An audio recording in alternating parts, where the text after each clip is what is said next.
Hello friends.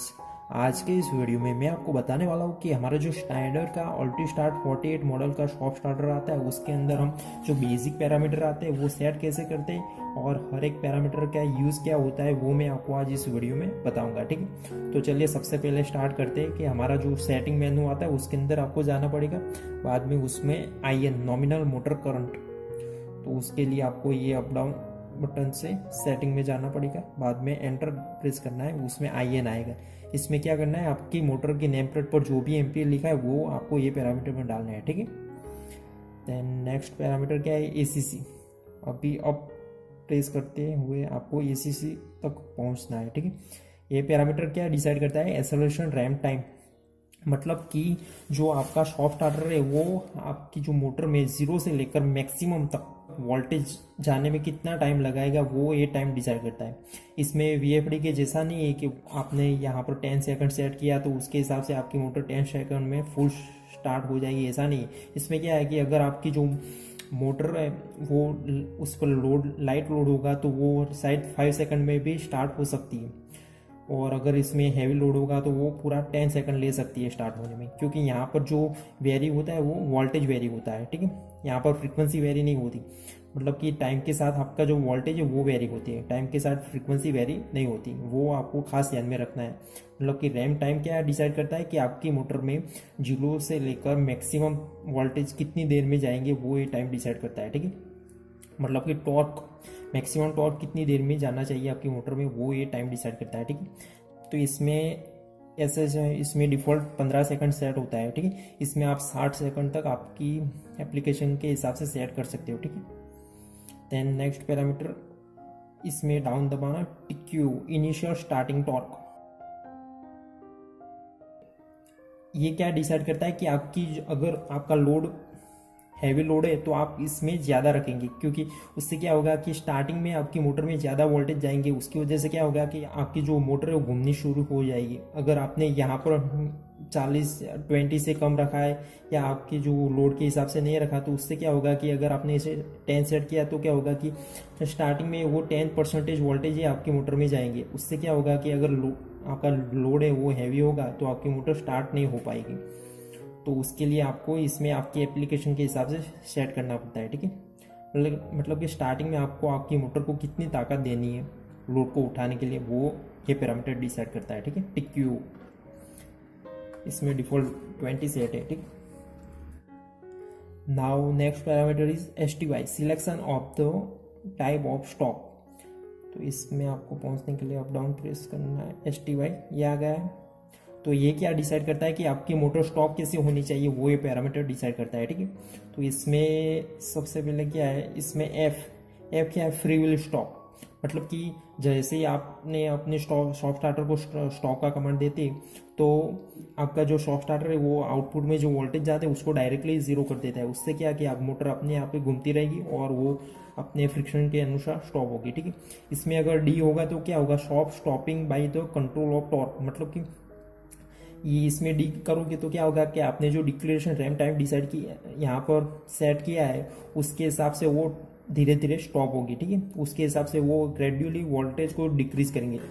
ठीक है, और डैश बी होगा तो उसका मीनिंग क्या होगा, डायनेमिक ब्रेकिंग टू स्टॉप, मतलब कि इसमें बी होगा तो उसका मीनिंग कि आपका जो शॉप स्टार्टर है वो आपकी मोटर में ब्रेकिंग टॉर्क जाने देगा। उससे क्या कि अगर आपका जो लोड है वो स्टॉप होने के बाद भी घूम सकता है ऐसा लग रहा है तो इसमें आप डायनेमिक ब्रेकिंग स्टॉप रख सकते हैं। उससे क्या कि आपका शॉप स्टार्टर आपकी मोटर को ब्रेकिंग टॉर्क प्रोवाइड करेगा। ठीक है, तो ये हो गया हमारा स्टॉपिंग मेथड। ठीक है, नेक्स्ट DC, और अभी आपको देख सकते हैं यहाँ पर डिक्लेरेशन DC करके कोई पैरामीटर नहीं है। ठीक है, यहाँ पर दिख नहीं रहा, ये दिख नहीं रहा है। उसके पीछे का रीज़न यही है कि क्योंकि हमने ये जो STY है उसमें हमने F डाला हुआ है, फ्री व्हील टू स्टॉप। इसकी वजह से क्या है, ये इसका कोई इफेक्ट नहीं होता, उसकी वजह से ये पैरामीटर यहाँ पर नहीं दिख रहा। जैसे ही मैं इसमें D डालूंगा, D एंटर करूँगा तो उस वैसे ही हमारा जो ये डिक्लेरेशन वाला पैरामीटर खुल जाएगा। तो अभी देखना आप, ये देखिए DC आ गया।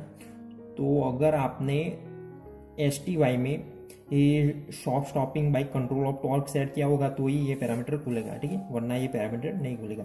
ये क्या डिसाइड करता है कि आपकी मोटर में जो मैक्सिमम वोल्टेज है, जब भी आप उसको स्टॉक वांट देते तो आपके वोल्टेज है वो कितनी देर में ज़ीरो हो जानी चाहिए, वो ये टाइम डिसाइड करता है, ठीक है। मतलब कि आपका जो टॉर्क है वो ज़ीरो कितनी देर में हो जाना चाहिए, वो ये टाइम डिसाइड करता है, ठीक है। तो अभी डिफ़ॉल्ट इसमें 15 सेकंड सेट है, ठीक है। इसके बाद नेक्स्ट पैरामीटर EDC। EDC ये क्या है? Threshold for changing to free wheel stop mode at the end of declaration. मतलब कि आपने इसमें डिक्लेरेशन टाइम सेट किया, ठीक है, बाद में इसमें आपने EDC में 20 सेट किया, तो उससे क्या होगा कि आपका जो वोल्टेज है वो 100 से लेकर 20 तक आएगा, ठीक है, ग्रेजुअली डिक्रीज होते होते बाद में क्या वो फ्री व्हील स्टॉप हो जाएगा, मतलब यहाँ से डायरेक्टली ज़ीरो हो जाएगा, ठीक है। तो उससे क्या कि आपकी मोटर इतने टाइम तक फ्री व्हील स्टॉप में घूमेगी, ठीक है। Now next parameter group is protection menu, PRO। तो इसमें जाने के लिए सबसे पहले आपको सेटिंग में से बाहर निकलना पड़ेगा, बाद में इसमें प्रोटेक्शन PRO इसमें जाना पड़ेगा, ठीक है। तो इसमें क्या है कि यहाँ पर बेसिक मैंने जो दो पैरामीटर दिखाए PHR इसमें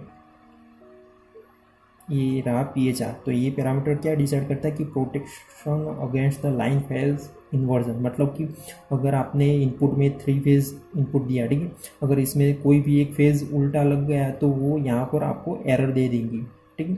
तो PIF करके वो आपका जो सॉफ्ट स्टार्टर वो एरर दे देगा। उससे क्या कि आपकी मोटर उल्टी घूम नहीं सकती, जैसे ही आपने पहले कनेक्शन किया वैसे ही कनेक्शन करने पर ही आपकी मोटर घूमेगी, ठीक है। तो ये पैरामीटर काफ़ी इंपॉर्टेंट पैरामीटर है। इसमें अगर आपको रिवर्स के डायरेक्शन में आपकी मोटर को घुमानी है और वैसा ही कनेक्शन करना है हर एक बार, तो इसमें आप 3 to 1 कर सकते हो, या फॉरवर्ड के लिए इसमें 1 to 3 सेट कर सकते हो, ठीक है। अगर आपको आपका जो फेज़ का इन्वर्जन को मॉनिटर नहीं करना तो इसमें आप नो सेट कर सकते हो, ठीक है। तो ये हो गया हमारा PHR। नेक्स्ट क्या है PHL। इसमें जनरली डिफ़ॉल्ट नो सेट होता है, नो मॉनिटरिंग डिफ़ॉल्ट, ठीक है। नेक्स्ट PHL, ये क्या है? फेज लॉस थ्रेशोल्ड, मतलब कि अगर आपकी जो मोटर है वो छोटी मोटर है और आपका शॉर्ट स्टार्टर बड़ा है तो उसमें क्या आपको इसमें थोड़ा वैल्यू को कम करना पड़ेगा। उससे क्या कि अगर आपकी मोटर वो कम एम्पियर ले रही है तो उसकी वजह से क्या कि अंदर की सर्किट ट्रिगर ना हो और आपकी जो शॉर्ट स्टार्टर वो फेज लॉस की एरर ना दे दे, उसके लिए आपको इसमें थोड़ा वैल्यू कम करना पड़ेगा, ठीक है। इसमें आप 5 से लेकर के 10 तक वैल्यू कम ज़्यादा कर सकते हो, ठीक है। तो अगर आपकी मोटर छोटी है तो इसमें आप 5 तक सेट कर सकते हो, ठीक है। और अगर आपकी मोटर बड़ी है तो इसमें आपको सेट करने की कोई ज़रूरत नहीं है। तो ये हो गया हमारा प्रोटेक्शन मेनू। नेक्स्ट हमारा मेनू आता है एडवांस सेटिंग मेनू। इसमें DRC ग्रुप में आपको जाना पड़ेगा, ठीक है। तो इसमें क्या है? सबसे पहले SST।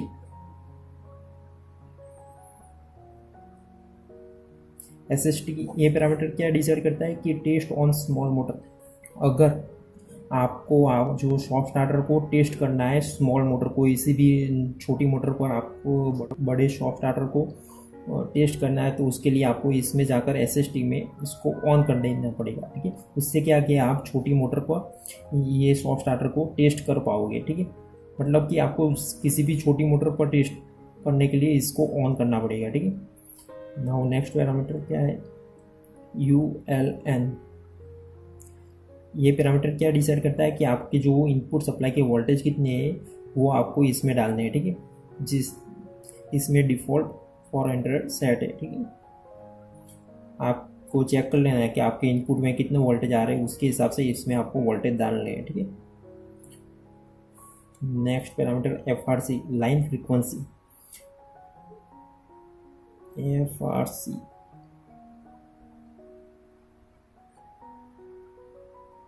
इसमें क्या है? अभी ऑटो है, मतलब कि ये ऑटोमेटिकली लाइन फ्रीक्वेंसी सेंस करके सेट कर देंगे, ठीक है। और अगर आपको इसमें डालना है तो इसमें आप 50 या 60 हर्ट्ज जो भी आपकी मेन सप्लाई की फ्रीक्वेंसी वो डाल सकते हैं, ठीक है। Next FCS।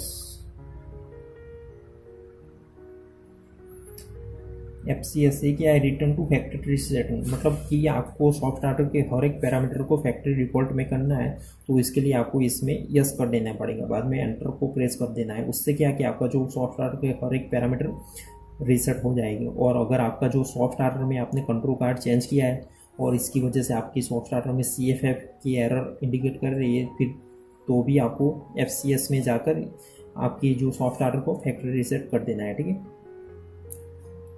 नाउ नेक्स्ट क्या है, LI3, ये आपको इनपुट आउटपुट में जाने पड़ेगा, ठीक है। LI3 LI4 के लिए LI3 ये आ गया, ठीक है। तो इसको आपको LI forced free wheel to stop, अगर आपको ये जो हमारा LI3 टर्मिनल है उसको कौन से फंक्शन के लिए प्रोग्राम करना है वो ये पैरामीटर डिसाइड करता है, ठीक है। सिमिलरली LI4, हमारा LI4 जो टर्मिनल है यहाँ पर कंट्रोल पर उसको किस फंक्शन के लिए प्रोग्राम करना है वो ये पैरामीटर डिसाइड करता है, ठीक है। तो इसमें अभी LIA मतलब forced free wheel to stop, जैसे ही आपकी अगर सॉफ्ट स्टार्टर रन है और आपको इसको स्टॉप करना है और आपने जो +24 वोल्ट एंड LI3 के बीच में लगी स्विच को ऑन कर दिया तो आपका जो सॉफ्ट स्टार्टर है वो स्टॉप हो जाएगा, ठीक है, क्योंकि ये forced free wheel to stop के लिए प्रोग्राम है ऑलरेडी। इसमें आप LI एक्सटर्नल फॉल्ट के लिए भी इसको प्रोग्राम कर सकते हैं। Similarly LIT reset motor thermal fault, मतलब कि ये थर्मल फॉल्ट आए तो उसको रीसेट करने के लिए भी हम ये दो टर्मिनल को प्रोग्राम कर सकते हैं, ठीक है। तो आप आपकी एप्लीकेशन के हिसाब से इसको प्रोग्राम कर सकते हो, ठीक है।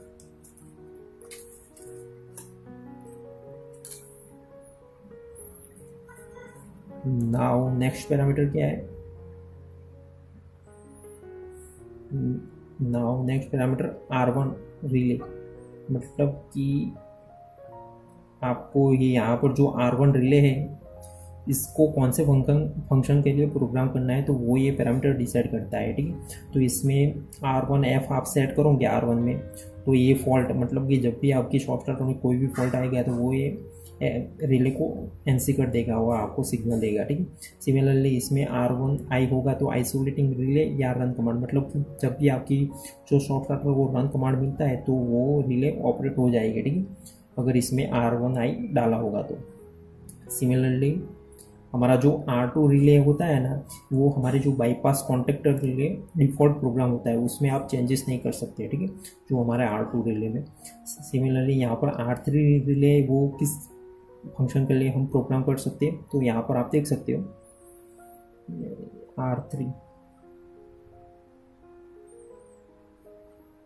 इसको आप मोटर थर्मल अलार्म और मोटर पावर, मतलब कि मोटर में कोई भी थर्मल अलार्म आए तब ये ट्रिगर होनी चाहिए R3 रिले, तो इसमें आप TA1 कर सकते हो। अगर मोटर पावर मतलब कि आपकी जब भी आपकी मोटर एम्पियर ले रही हो तभी ये 1 हो जानी चाहिए, तो इसमें आप 1 कर सकते हो। सिमिलरली मोटर करंट अलार्म, मतलब कि मोटर में कोई भी ओवर करंट के अलार्म आए तो ये ट्रिगर होनी चाहिए R3 रिले, तो इसमें ये I1 कर सकते हो, ठीक है। और सिमिलरली मोटर अंडरलोड अलार्म, अगर आपकी जो मोटर है वो अंडरलोड में चल रही हो तभी कोई अलार्म आए तो आपका जो रिले R3 है वो ट्रिगर होनी चाहिए, तो इसमें आप AUL कर सकते हो, ठीक है। तो ठीक है फ्रेंड्स, ये हो गए हमारे जो सॉफ्ट स्टार्टर के बेसिक पैरामीटर, और उसको हर एक पैरामीटर को हम यूज़ कैसे कर सकते हैं वो मैंने आपको आज इस वीडियो में बताया, ठीक है। और अभी भी आपको इसमें कोई भी डाउट है तो आप मुझे नीचे कमेंट में लिख सकते हो, मैं उसका आंसर जरूर दूंगा। और अगर आपको ये वीडियो थोड़ा भी हेल्पफुल लगा हो तो इस वीडियो को लाइक, और अगर आप मेरे चैनल पर नए हैं तो मेरे चैनल को सब्सक्राइब करके बेल आइकन को प्रेस करना मत भूलिएगा। So thank you friends for watching this video and have a nice day.